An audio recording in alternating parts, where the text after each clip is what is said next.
They told me I was too old for this kind of love.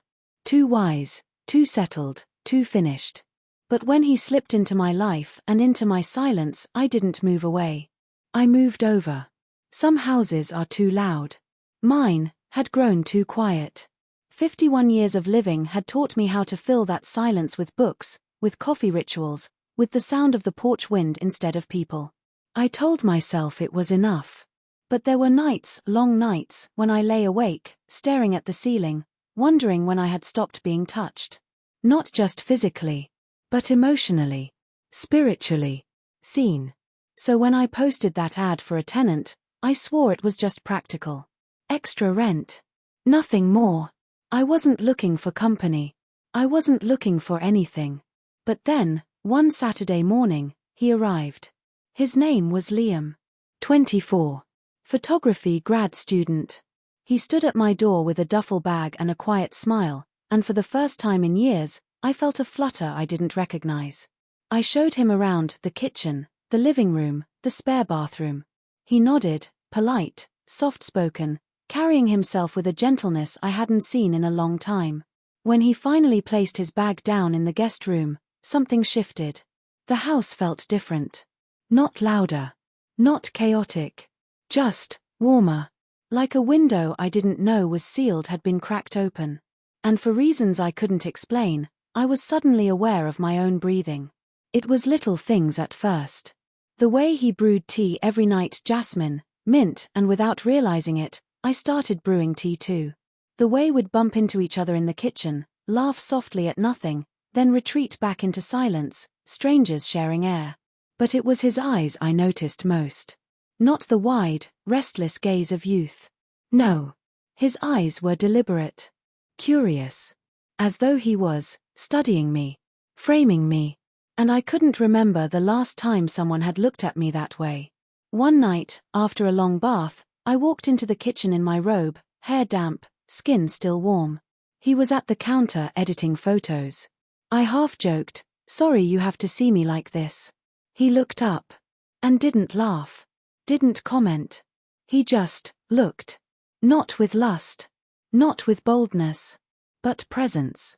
And something inside me throbbed awake. That night, I lay in bed, whispering into the dark, "What are you doing, Samantha?" The days blurred, but the rhythm deepened. One rainy afternoon, he knocked on my door. "Can I ask you something?" he said. He wanted to photograph me. For a lighting project. I should have said no. Instead, I said yes. I sat by the window, wearing a plain tank top, hair tied loosely. He didn't give me instructions. He just clicked. The camera snapped again and again. And for the first time in years, I didn't feel like a woman past her prime. I felt like a story. Between shots, I looked up and his lens lowered. For a moment, he wasn't looking through glass. He was just looking at me. And something shifted. Later, I found his photographs on the shared desktop folder. Most were soft portraits. Light, shadow. But then, I discovered another folder. Hidden deeper.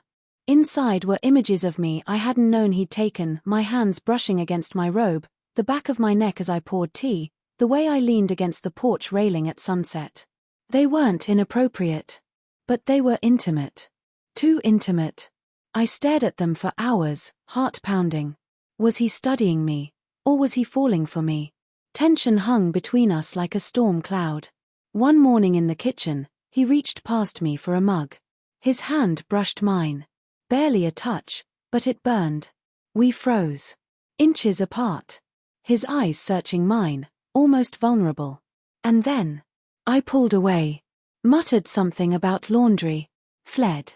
But as I folded sheets, I couldn't stop shaking. Because that wasn't just a touch. It was a question. And I was terrified of the answer. From then on, the silence between us changed. It wasn't empty. It was charged. Every laugh too long. Every glance too sharp. Every moment felt like standing at the edge of something I wasn't ready to name. And every night, I lay awake, listening for his footsteps outside my door. They never came. But I wished they would. Then came the morning that rewrote everything. I had fallen asleep in one of his t-shirts. It had ended up in my laundry. I told myself I kept it because it was soft. Because it smelled like him. The floor creaked. I rolled over, and there he was. Standing in my doorway. Hair tousled. Barefoot. Eyes heavy with sleep. He didn't speak. Neither did I. The moment felt weightless. Dangerous. Then, step by step, he crossed the room. He sat on the edge of my bed. Didn't touch me. Just looked at me. "Are you afraid?" he asked. I should have said yes. I should have told him to leave. But instead, I whispered, "No." And I moved over. He lay beside me. Not on me. Not taking. Just there. His hand rested lightly on my waist. His breath warm against my neck. No words. No demands. Only presence. And in that silence, years of loneliness unraveled. Because for the first time in so long, I felt seen. But when I woke, he was gone. The sheets beside me still warm. On the nightstand, a mug of tea. My tea.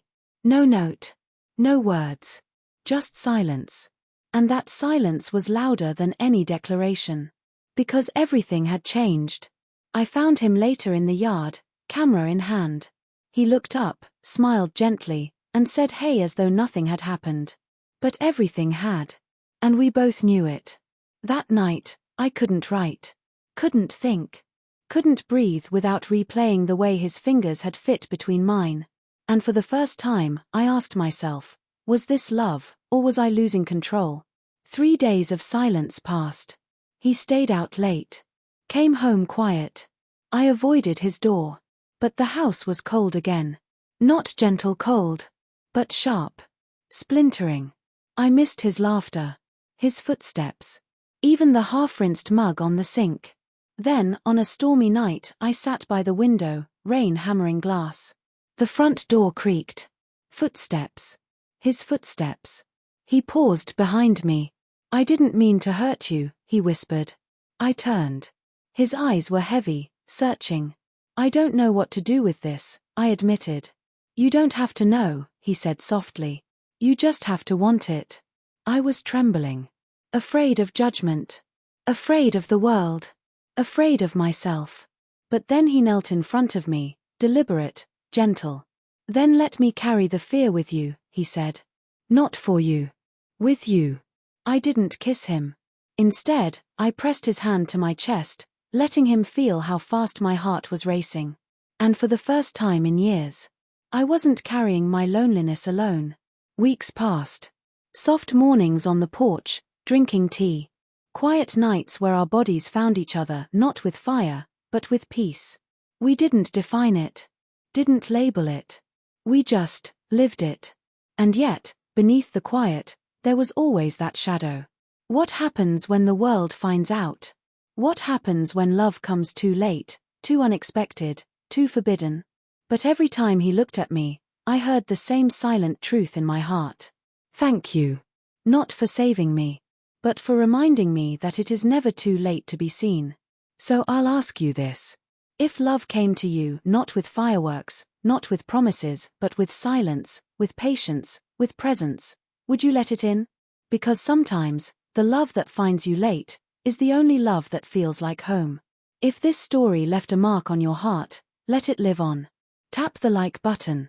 Share it with someone who needs to hear it. And don't forget to subscribe for the next part.